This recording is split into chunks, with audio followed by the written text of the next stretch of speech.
following is a flash flood warning from the National Weather Service, which includes the following counties in Illinois: Kankakee and Will.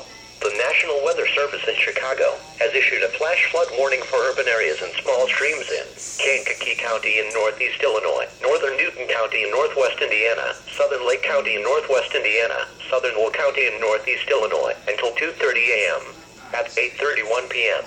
National Weather Service Doppler radar indicated an area of thunderstorms with very heavy rainfall will move across the warned area. Doppler radar estimates that 2 to 3 inches of rainfall has already fallen, with additional heavy rainfall expected over the next hour. Runoff from this excessive rainfall will cause flash flooding to occur. Some locations that will experience flooding include Bourbon A, Bradley, Cedar Lake, Conrad, Ennis, Kankakee, Lake Village, Lowell, Mantino, Momence, Peatone, Roselawn, Sumab Resorts, Dare and Wilmington. Other locations affected: Kankakee Community College, Kankakee County Fairgrounds, Speedway, Kankakee River State Park, Lake County Fairgrounds, Olivet Nazarene University, Will County Fairgrounds. Be especially cautious at night when it is harder to recognize the dangers of flooding. If flash flooding is observed, act quickly.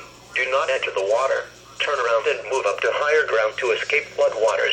Do not stay in areas subject to flooding when water begins rising.